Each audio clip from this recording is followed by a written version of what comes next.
অসম বা ভাৰতৰ কোনো মহাবিদ্যালয় আমি যেতিয়া কওঁ যে দেশত গণতন্ত্ৰ নাই, আমি যেতিয়া কওঁ দেশৰ গণতন্ত্ৰৰ পৰিৱৰ্তে এতিয়া স্বৈৰতন্ত্ৰ চলিছে, তেতিয়া বহুতে কয় ঠিকেইতো দেখিছো। আজি জ্ঞানশ্ৰীৰ নিচিনা এগৰাকী মেধাৱী ছাত্ৰী, অধ্যাপিকা, জ্ঞানত পিপাসু এগৰাকী মহিলাক আপোনালোকে খুজি চাওক যে আজি অসম বা ভাৰতৰ কোনো বিশ্ববিদ্যালয়, অসম বা ভাৰতৰ কোনো মহাবিদ্যালয়, অসম বা ভাৰতৰ কোনো বিদ্যালয়ত ক'তো কাম কৰাৰ পৰিৱেশ নাই। কেৱল সকলোৰে ওপৰত সকলো বিষয় চাপি দি অগণতান্ত্ৰিকভাৱে তেওঁলোকৰ বৌদ্ধিক স্বাধীনতা হৰণ কৰা হৈছে। গতিকে জ্ঞানশ্ৰী বৰাৰ চাকৰিৰ পৰা গুচি অহাৰ প্ৰধান কাৰণটো হ'ল এই পুটিগন্ধময় অগণতান্ত্ৰিক স্বৈৰতান্ত্ৰিক ফেচিষ্ট অপহাস। এইটো আমি প্ৰথম মনত ৰাখিব লাগিব। দ্বিতীয়তে জ্ঞানশ্ৰীয়ে ইতিমধ্যে কৈছে যে তাই অগ্নিকন্যা হ'ব খোজে। কিহৰ অগ্নিকন্যা? অসমৰ জনতাৰ প্ৰতিনিধি হৈ তাই অগ্নিৰ স্ফুলিংগৰ নিচিনাকে জ্বলি উঠিব খোজে। তাই বিদ্ৰোহ কৰিব খোজে, তাই বিদ্ৰোহৰ প্ৰতীক হ'ব খোজে, তাই পৰিৱৰ্তন কৰিব খোজে। কি পৰিৱৰ্তন কৰিব খোজে? আমাৰ ভোট কিনাৰ ৰাজনীতিৰ পৰিৱৰ্তন কৰিব খোজে, ধৰ্মৰ নামত কৰা ২ নম্বৰী ৰাজনীতিৰ পৰিৱৰ্তন কৰিব খোজে, আৰু পৰিৱৰ্তন কৰি সেই ৰাজনীতিক মানুহৰ ৰাজনীতিক পৰিৱৰ্তন ৰাজনীতিলৈ উন্নীত কৰিব খোজে। সেইকাৰণে মই আপোনালোক সকলোকে ক'ব খুজিছো যে জ্ঞানশ্ৰী বৰাৰ আজিৰ ৰাইজৰ দলৰ যোগদান অসমৰ ৰাজনৈতিক ইতিহাসৰ এটা গুৰুত্বপূৰ্ণ ঘটনা।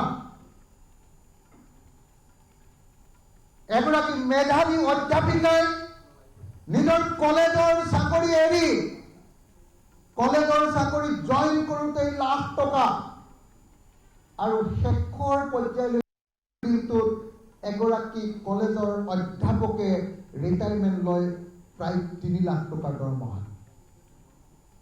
প্ৰায় ৩ লাখ টকাৰ দৰমহা। ৩ লাখ টকাৰ দৰমহা মানে এটা দিনৰ হাজিৰা হ'ল ১০,০০০ টকা। এটা দিনৰ হাজিৰা ১০,০০০ টকা এৰি থৈ এগৰাকী অধ্যাপিকাই এনেকুৱা এটা দলত যোগদান কৰিবলৈ আহিছে যি দলত তেওঁৰ কোনো জীৱিকাৰ নিৰাপত্তা নাই। কি কাৰণে সেই দলত যোগদান কৰিবলৈ আহিছে? তাত আছে মতাদৰ্শৰ নিৰাপত্তা। তাত কি আছে? তাত এই বিদ্ৰোহী অগ্নিকন্যাক মানুহে খুৰাক দিব পৰাৰ আদৰ্শ।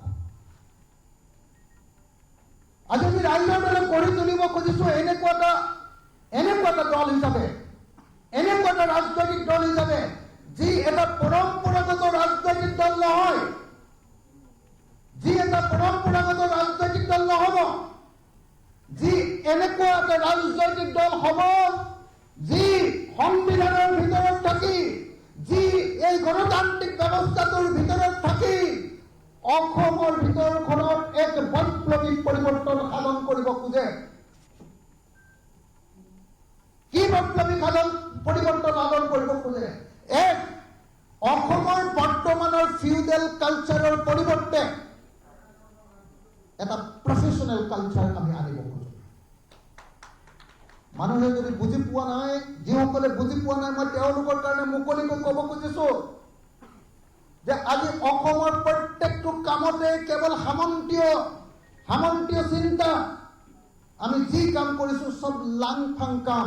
উপাৰ্জন কৰিবলৈ খুজিছো, সেইটো তাত কোনো পেছাদাৰিত্ব নাই, প্ৰফেচনেলিজিম নাই। আমি অসমীয়া জাতিটোক এটা প্ৰফেচনেল জাতিত পৰিণত কৰিব খোজো। অসমীয়া জাতিটোক এই যে বৰষুণ দিলেহে খেতি কৰাৰ জাতিৰ পৰা আমি বছৰৰ সকলো সময়তে খেতি কৰাৰ এটা